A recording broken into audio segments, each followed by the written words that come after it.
Diagnóstico. Como saber o diagnóstico, né? Então vamos lá, os perigos de um diagnóstico errado. Um diagnóstico errado, ele não é isento de perigos, tanto de ordem moral e espiritual, como até mesmo físico, né? Nós sabemos que se um médico der um diagnóstico errado no lado físico, pode vir as consequências. É igual a doutora que eu fui dermatologista, os dermatologistas que eu fui, deram o diagnóstico errado aqui, ó, e prejudicaram meu cabelo, ó. Aí tá recuperando agora. Tá recuperando, ou seja, tentaram me cobaiar, né? Passaram remédio para mim ficar usando porque tava tendo umas coceiras na minha cabeça que ninguém tinha explicação. A única explicação que eu dei o diagnóstico depois para mim mesmo, que os médicos não sabiam o que era. Gastei tudo que podia com médico, dizendo de médico bom. Aí não resolveu o problema, os produtos que mandaram fazer destruíram, foi meu cabelo, deram um diagnóstico errado e depois sobrou as consequências só para mim. Então eu sei que isso é as consequências das contaminações espirituais, de infestação. Foi esse meu diagnóstico que eu dei do meu problema da coceira que já passou, que não tem mais. Agora é só recuperar meu cabelo, né? Que eu estou recuperando aos poucos. Então o diagnóstico errado traz consequências, irmãos. Aí os médicos têm a mania de tentar te cobaiar. Se eu não fosse inocentezinho na época que estavam passando produtos na minha cabeça, mandando fazer em farmácia de manipulação para coceira, que a doutora não sabia nem o que era. A médica disse, sabe o que foi que eu tinha na minha cabeça? Pluridos. Aí eu pensava, pluridos, minha cabeça, meu couro cabeludo tem pluridos, então tem alguma coisa estranha, são pluridos. Aí depois eu pergunto a prima minha, conversando com ela sobre o que é pluridos, e ela disse, não, pluridos é a mesma coisa de coceira. A doutora disse que sua cabeça tem coceira. É claro que tem coceira na minha cabeça, novidade, né? Então, irmãos, infelizmente eu sou vítima de diagnóstico errado, de doutora, que deveria, e médicos que deveriam ter dito que não sabiam o que eu tinha. Aí é onde é que a gente vai entrar com mais segurança de que há uma infestação. E como eu lido com muitos casos de pessoas, faço oração com pessoas com bruxaria e feitiçaria, acontece infestação em mim, eu sinto as infestações. E eu já estava suspeitando. Só que eu tinha que esperar, claro, o lado médico. Aí o médico é cobaiando você, aí fica dando diagnóstico errado.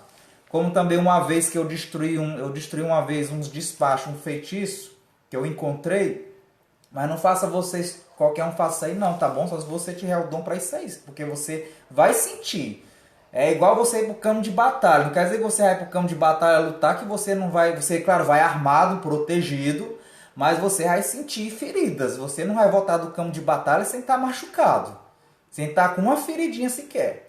Então, eu andando, fazendo oração num retiro aí no local isolado, no meio da floresta encantada, dos matos, e vi um monte de feitiço, de despacho, de pimenta, de coisa, e eu fui só com o pé destruindo, porque eu sabia que ali estava prejudicando alguém. Quando foi no outro dia, meu pé amanheceu inchado, porque aquele despacho daquele mel com aquelas pimentas grudaram no meu pé, né?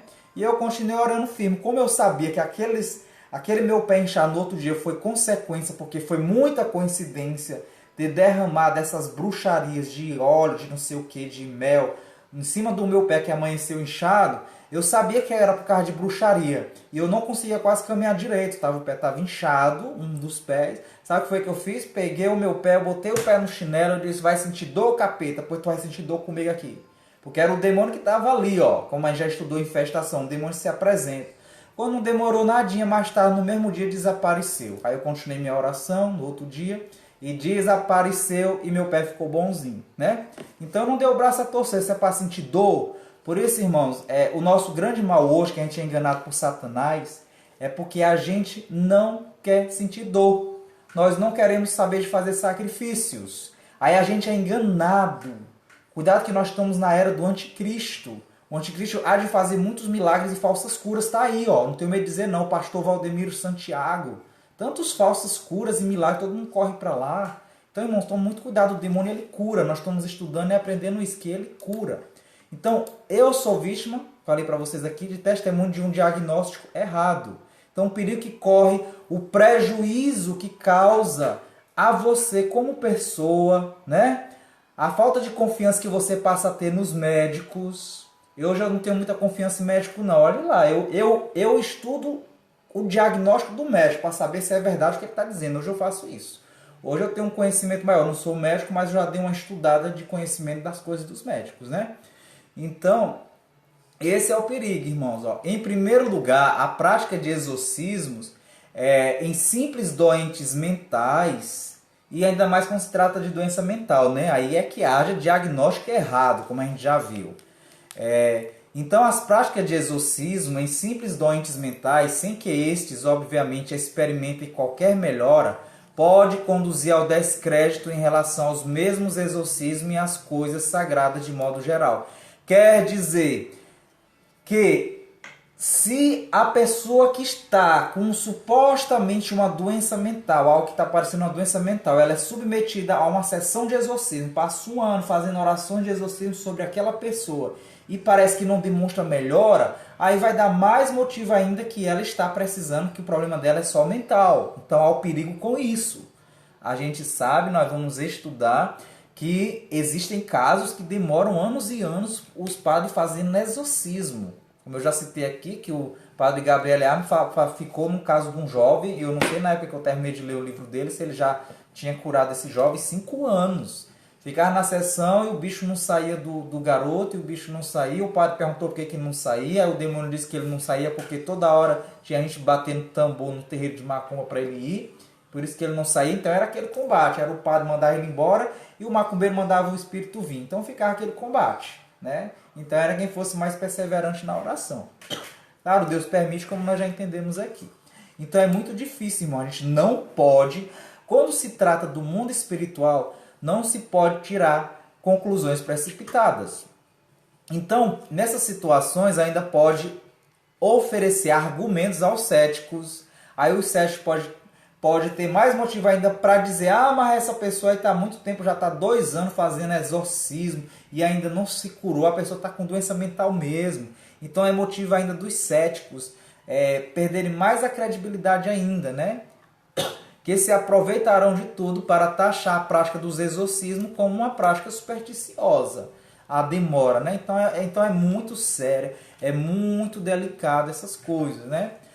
Além do mais, a prática dos exorcismos solenes representa para o exorcista um desgaste muito grande, o qual seria um fruto em caso de erro diagnóstico, né? Seria sim fruto. Então, para o ritual de exorcismo solene, aquele ritual que parece de filme, que tem todo aquele acompanhamento do padre sobre a pessoa, que demora meses, então, de certa forma, seria muito desgastante, se torna muito desgastante para o exorcista. E principalmente se o diagnóstico for errado, né? Se ele tiver dado um diagnóstico errado. Vamos supor que o padre vai iniciar a sessão de exorcismo com um diagnóstico errado e ele vai ficar fazendo 2 anos de exorcismo, sendo que a pessoa estava com problema mental. E aí? Então é necessário ter todo um conhecimento, ter todo um entendimento para também você não fazer um exorcismo numa pessoa que não está com demônio, que não está com nada, porque senão vai ser também um desgaste para a pessoa, uma perca de tempo. Então tudo é muito perigoso, né?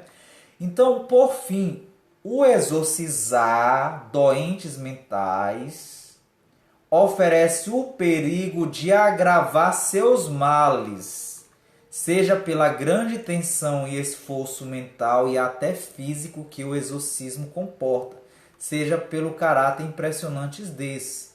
Então, exorcizar doentes mentais causa esse perigo, né? O perigo de se tornar pior os seus males, né? Então, o Monsenhor Macquart, ele afirma o seguinte, experimentando o demonólogo francês, ele vai dizer o seguinte, experimentado, né, de grande conhecedor, ele vai dizer o seguinte: não seria sem inconvenientes graves, o que é que esse exorcista vai dizer? Não seria sem inconvenientes graves exorcizar, sob simples aparência de possessão, doentes mentais. Em vez de os curar, o exorcismo teria o risco de agravar seu mal. Então, já pensou se o contrário acontecesse? Que é isso que eu estou querendo colocar aqui para vocês. Se o exorcista ele não diagnosticou também certo que a pessoa está precisando de fazer um exorcismo doente mental, então a situação pode se tornar pior para ele, né? O mesmo garante Dom Gustavo Vafelart, não sei nem como é que é esse nome direito, bispo lá de Bruges. Ele vai dizer o seguinte: há inconvenientes real em exorcizar uma pessoa não possessa. Então, se começar um exorcismo numa pessoa que não está possuída, vai ter consequências, vai ter inconvenientes que irão acontecer. Ele continua dizendo: por ela antes de tudo, pois o exorcismo, pela forte impressão que produz, pode afetar desfavoravelmente um sistema nervoso já perturbado e acabar de o arruinar. Ele é também um poderoso meio de sugestão e arriscar desenvolver no indivíduo fraco hábitos mórbidos, ou seja, se for diagnosticado um exorcismo que não era para ser exorcismo numa pessoa que estaria possuída, mas não está possuída, ela realmente tem algumas perturbações mentais e vai praticar o exorcismo na pessoa, vai agravar mais a situação, porque as práticas do exorcismo se queimam momentos e situações muito sérias, né, de práticas.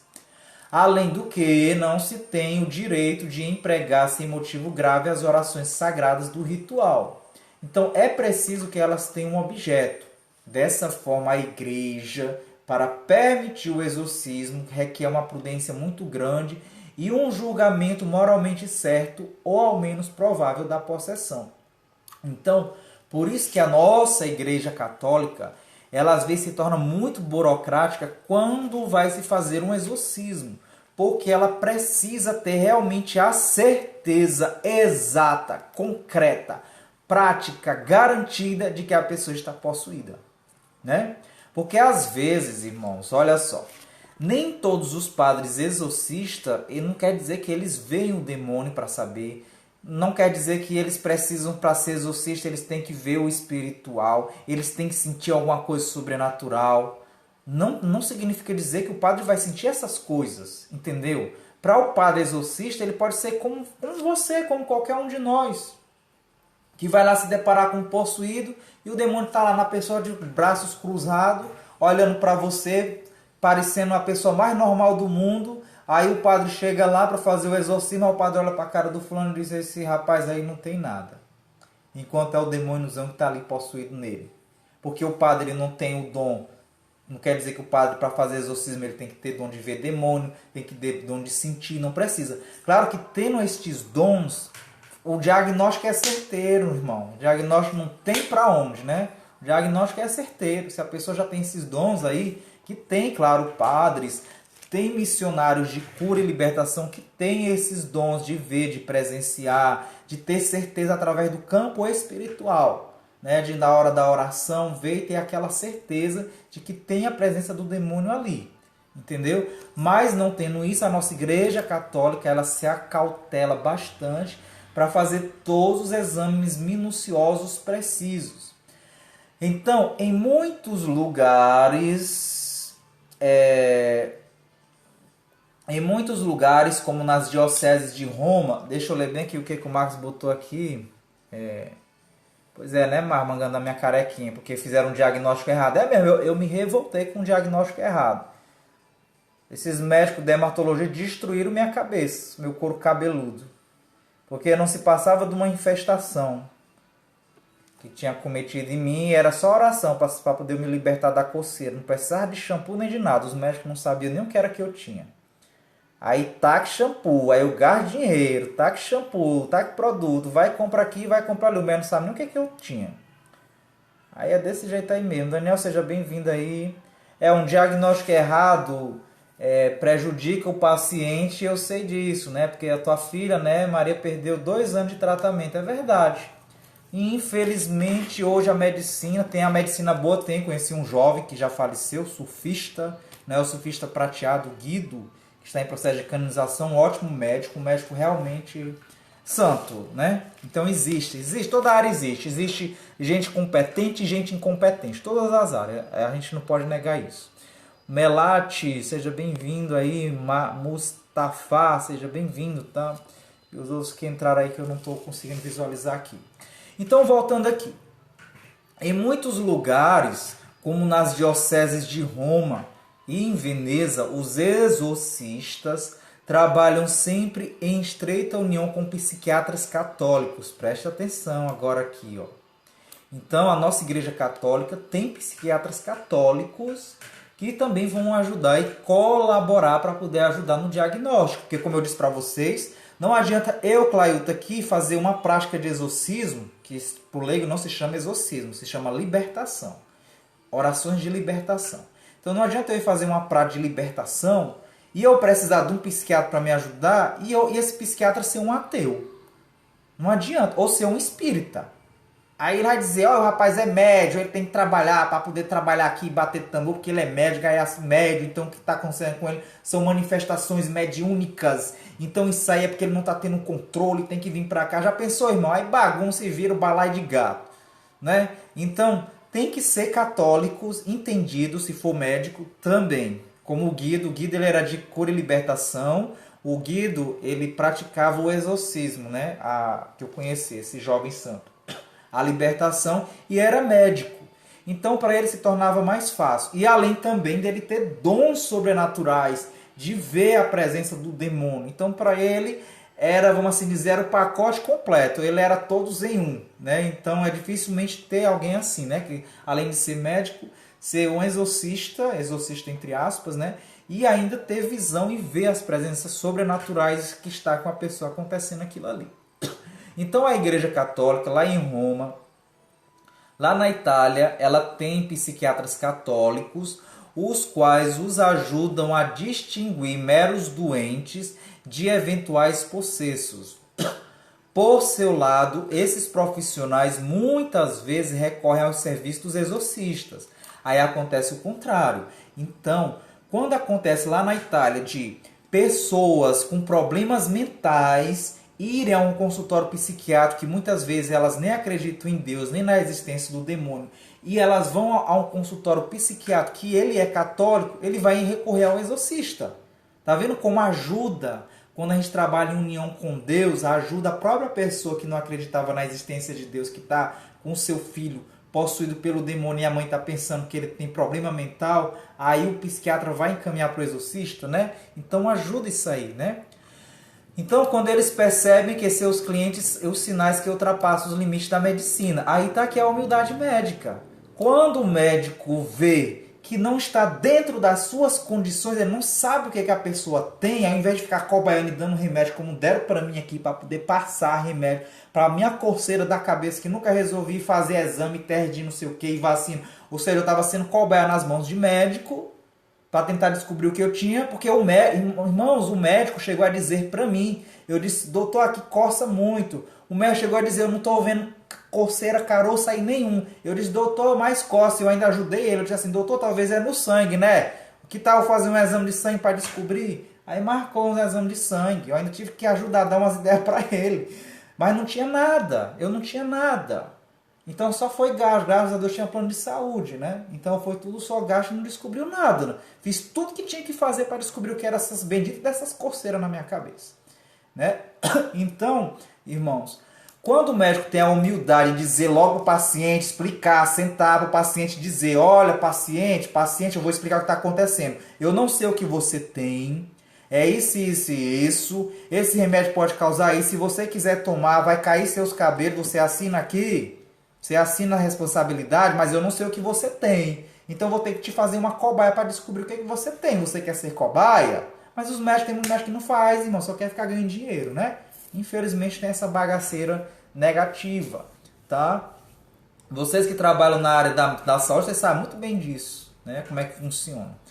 Na realidade, certas manifestações, porque quando o ser humano aprender a não colocar o médico como um Deus, porque nós colocamos os médicos como se fosse uma divindade. Tem que acabar com isso, irmão. O médico não é divindade nenhuma, não. O médico só é um dom que Deus deu a ele, um dom relé, para cuidar de nós seres humanos. Nós sabemos que os anjos têm poder muito maior do que médico de curar a gente. Os anjos têm um poder de assim, ó, que a gente já aprendeu no piscar de ó. Médico é só uma pessoa igual a você, aí você bota ele como Doutor, nem doutor ele não é. Ele tem um certificado de doutor. O médico é médico. E médico, você tem que chamar médico de médico. O médico não é doutor. Doutor só se ele tiver feito doutorado. Se eu fizer doutorado na minha área de processamento de dados, eu sou doutor. Então a culpa começa da gente, de endeusar o médico, é o doutor. O doutor coisa nenhuma. É doutor se tiver doutorado.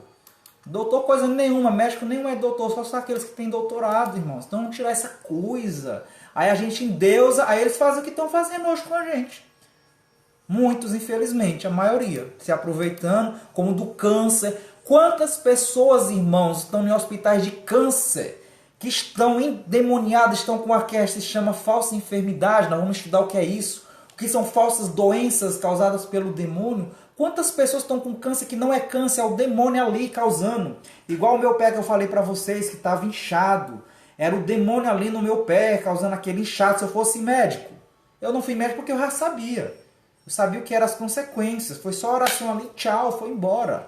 Então, quando se faz, nós também vamos aprender isso. Quando se faz a oração de libertação o mais cedo possível, enquanto ainda está novo, a feitiçaria está nova, foi descoberta, ainda está nova, é mais fácil da pessoa se libertar.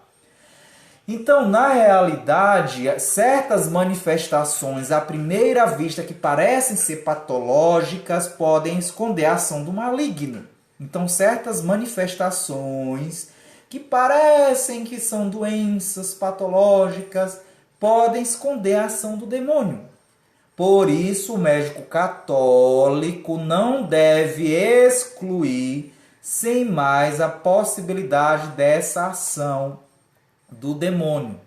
Conforme observe e fala o Monsenhor Caterinetti. Ele diz o seguinte: o médico que quiser manter-se um homem completo, olha o que o Monsenhor vai dizer. O médico que quiser manter-se um homem completo, sobretudo se ele possuir as luzes da fé, o médico que possui as luzes da fé, não excluirá a priori a presença do demônio, podendo em certos casos suspeitar por trás da doença a presença e a ação de alguma força oculta, cujo estudo que ele tem, ele pedirá ao filósofo ou ao teólogo, os quais seguiam segundo seus próprios métodos. Então o médico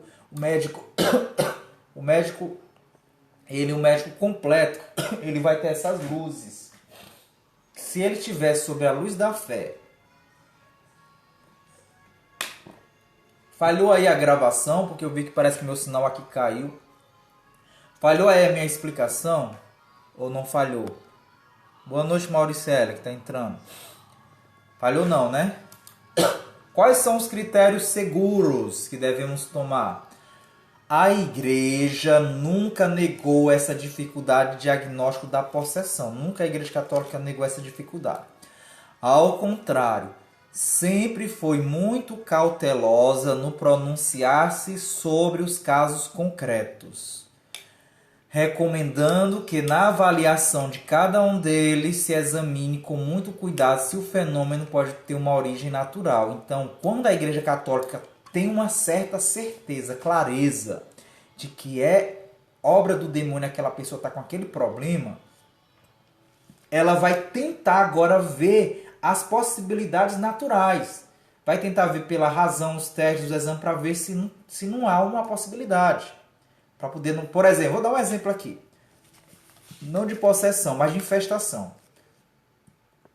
De repente, você está no seu quarto e escuta um barulho lá fora, de madrugada. Você escuta um barulho de telha caindo. Aí, se você é uma pessoa só espiritual, que tudo acredita que é o demônio, que não sei o quê, aí você vai pensar, vixe, meu Deus, lá fora foi bem cor do demônio, foi infestação. O Claudio falou de infestação, eu vi um barulho de telha, parece um monte de telha caindo no chão. Isso aí foi infestação, é o demônio. Ou seja, aí você não vai verificar o que é. Aí você dorme preocupado, a noite toda preocupada, e você não vai sair, eu não vou sair para ver, porque pode ser coisa do demônio, foi o demônio lá fora, não sei o quê. Aí quando amanhece o dia, você vai lá fora e vai ver que o teto lá da varanda da tua casa caiu. Foi o teto que caiu e fez aquele barulho todo, não tinha nada de demônio no meio, né? Então você tem que verificar as causas naturais. Se não tiver como explicação, como eu falei aqui uma vez na live, Eu falei de uma vez que eu estava num retiro, num local. Aí eu fui entrar nesse quarto para dormir, eu sozinho, fui entrar nesse quarto para dormir. De repente, quando eu entrei, porque lá nesse quarto tinha um rádiozinho, esses rádios antigos que era um despertador, parece que é despertador de filme, né? Aquele despertador digital, da letra grande, um rádiozinho antigo. Aí na hora que eu entrei no quarto, aí de repente o rádio começou a tocar. Aí eu me arrepiei assim, só que eu racionalmente eu fui investigar o que era. Aí gente, o rádio começou a tocar e eu fui olhar. Aí eu olhei, aí eu vi que ele não estava ligado na tomada. Ele não estava ligado na tomada e o rádio não tinha pilha. Aí para mim ficou claro que era a presença de alguma infestação demoníaca, tipo, querendo me meter medo. Eu disse, rádio reto, Satanás, fiz uma oração e vai-te embora. Vai me meter medo aqui não, vou dormir bem aqui nesse quarto sozinho. Então a gente tem que investigar as possibilidades para ficar claro, né? Então, só depois de diligente e acurado exame e de descartadas todas as possibilidades de uma explicação natural é que a igreja autoriza a proceder aos exorcismos solenes sobre os possessos. Lembrando, é claro que a igreja só vai descartar as possibilidades naturais, que não há nenhum caso, junto com o psiquiatra católico. Não é um psiquiatra qualquer ateu cético sem fé, não. É um psiquiatra entendido também no lado espiritual. E que às vezes eles também têm esses estudos de demonologia, tem um estudo mais aprofundado também sobre o demônio, para ele saber fazer melhor o diagnóstico. Quando vê uma pessoa, ele vai ver que não encaixa, para poder fazer os dois lados. Então, para garantir tal rigor de procedimento, a igreja estabeleceu que esses exorcismos só podem ser praticados por sacerdotes devidamente autorizados pelo ordinário do lugar para cada caso concreto. Então, irmãos, agora você entende por que a burocracia tanto da igreja católica de mandar um exorcista. Ah, rapaz, mas eu tenho um penado com minha igreja católica. Para poder, diante de casos que eu preciso de ajuda, que eu tenho precisado, eu não consigo para exorcista para me ajudar quando eu quero. Aí se vira nos 30, né, bichano? Porque é uma burocracia medonha para poder a igreja católica te ajudar. Às vezes dá tempo. Eu sei que a igreja católica deveria amenizar mais isso aí, né? Eu não sou muito a favor desse exagero burocrático demais, que para mim é um exagero, né? Aí dá tempo da pessoa morrer e a pessoa não se liberta do espírito, né? Tá faltando a igreja católica, eu não sei se nos estudos da igreja católica eles procuram trabalhar com pessoas sensitivas, né? Que sente aprendendo do demônio. Aí ajuda, né? Levar igual nos sobrenaturais, um negócio, um aparelho de detector de espírito para ajudar nos trabalhos. O detector de espírito é a pessoa que tem um dom de ver o espírito, né? De ter certeza que tem um espírito. Porque, como eu disse, muitas vezes muitos padres eles não têm o dom de ver. Aí precisa de fazer todos esses testes, né? Então o bispo, ele não pode dar essa autorização senão ao padre de conhecida ciência, a um padre prudente, de piedade, de uma vida íntegra. Quer dizer que não é qualquer sacerdote que pode lidar com o demônio. O bispo do lugar, ele pode autorizar o padre de fazer o exorcismo. Mesmo que esse padre ele não seja um padre exorcista oficialmente, mas se existe algum caso de exorcismo no local de onde mora aquele padre ou aquele bispo, o bispo ele pode escolher um padre muito íntegro, um padre de caminhada santa mesmo, um padre piedoso, que tem um bom conhecimento, para ir fazer a prática do exorcismo. O bispo pode fazer isso. O Dom Luiz de Coamã, antigo vigário apostólico no Vietnã, ele próprio exorcista, o bispo, em um caso famoso de possessão coletiva. Lembra de possessão coletiva que eu falei? Um demônio pode possuir várias pessoas, só um. Assim como um monte de demônio pode possuir, entrar dentro de uma pessoa só. E só um pode possuir 100, 20, 500, 1 milhão. Então, diante de um caso de possessão coletiva, que será relatado mais adiante, vai ficar na curiosidade de vocês, não vou relatar agora aqui. Nós vamos relatar depois casos, né? Ele dá o único critério que considera seguro para se determinar se há ou não possessão. Então vamos saber de casos, né, reais. Então, para estabelecer a realidade de uma possessão, olha o conselho que ele vai dar diante de uma situação que esse bispo, Dom Luiz, fez, né? Ele vai dar um único critério que considera seguro para determinar se há ou não possessão. Olha só o critério que ele vai dar, o único critério para dar garantia se tem possessão ou não. Grava aí, irmão, grava aí, anota aí o papel. Para estabelecer a realidade de uma possessão, olha o que ele vai dizer aqui. Para estabelecer a realidade de uma possessão, um único método é válido. Presta atenção. Qual é o método? Provar a presença dos sinais clássicos indicados pela Igreja no ritual romano. Então, a pessoa possuída tem que ter os sinais que diz no ritual. Vamos já saber eles. O ritual romano de exorcismo, de prática de exorcismo, ele estabeleceu para orientar o exorcista os seguintes indícios do suposto possesso que a pessoa está possuída. Olha só um dos sinais aqui, ó. A pessoa falar ou compreender línguas estrangeiras. O único método.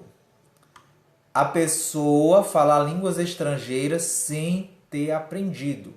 Então, de repente, o possuído é brasileiro, é lá do interior do mato, da roça, agora aqui perto de mim, aí lá no interior da minha mãe, aí de repente ele fala francês.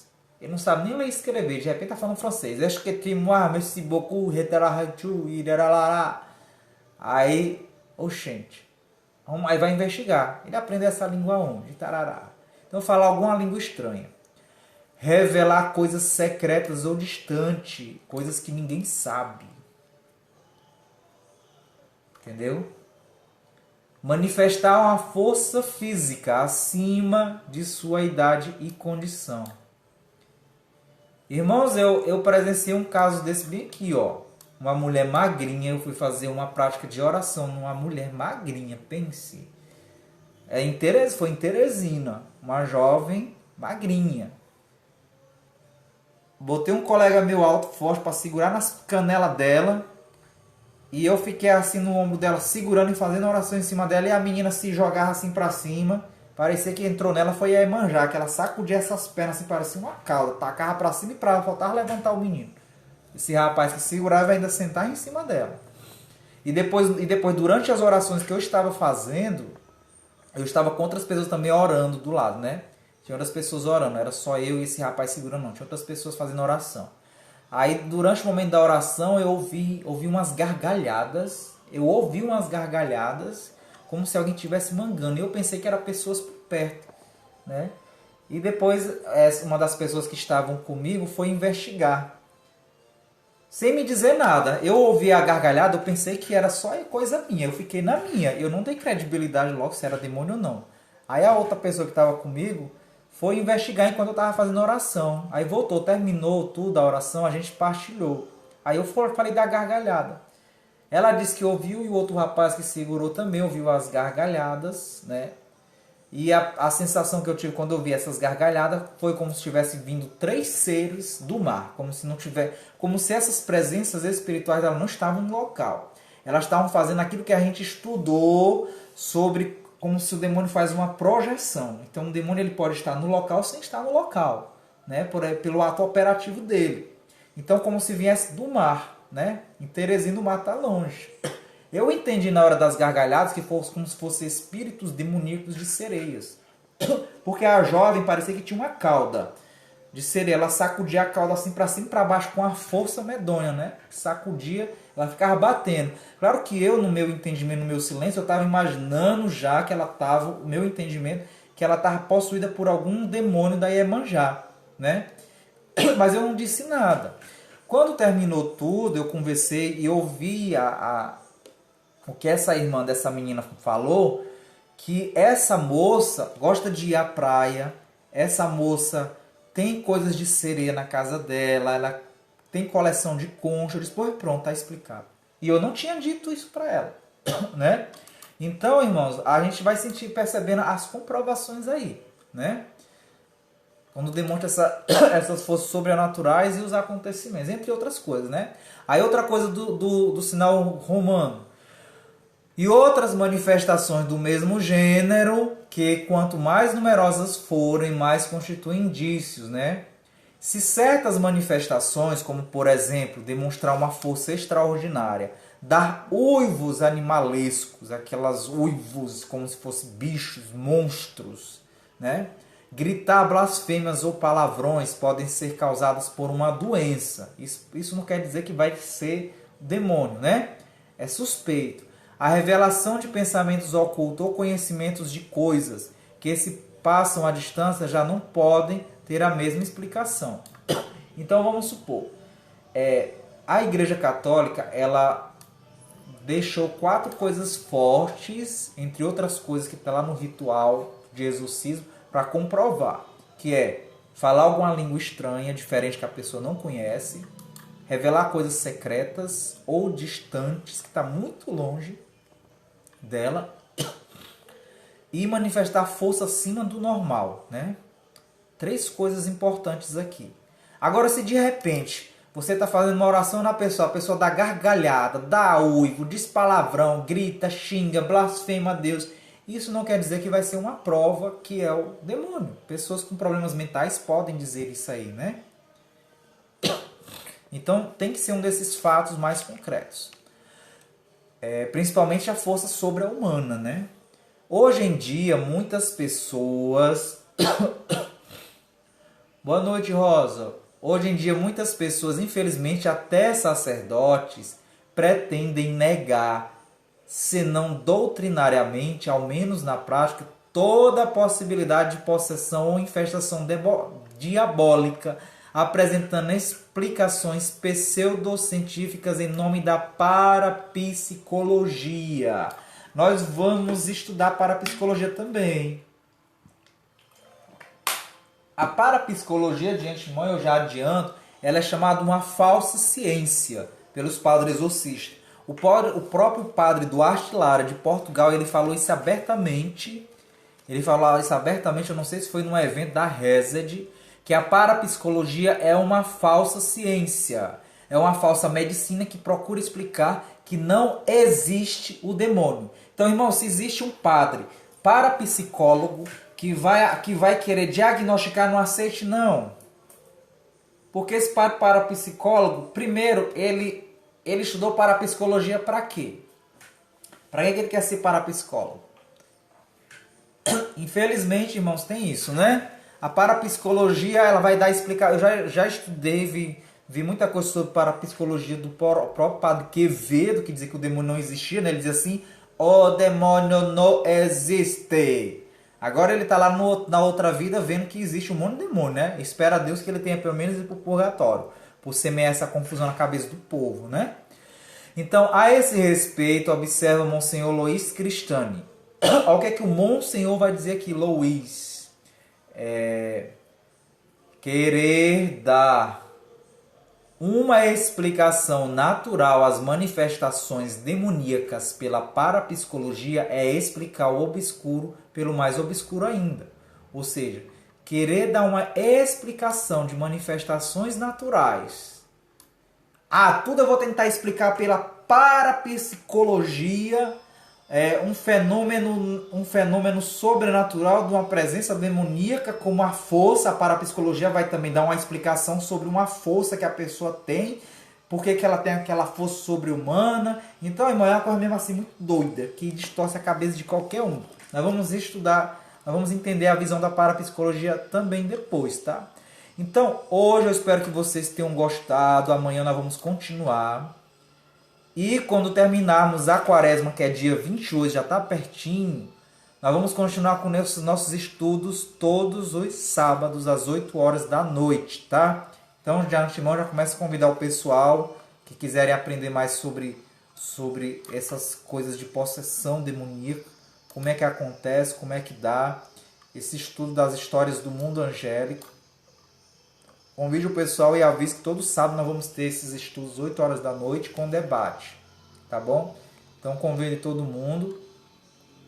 E amanhã nós vamos conhecer algo que todo mundo já estava perguntando aqui para mim, os remédios gerais, preventivos e liberativos, para a gente se libertar. Boa noite, Benedita, seja bem-vinda. Então nós estamos finalizando aqui nosso encontro de hoje.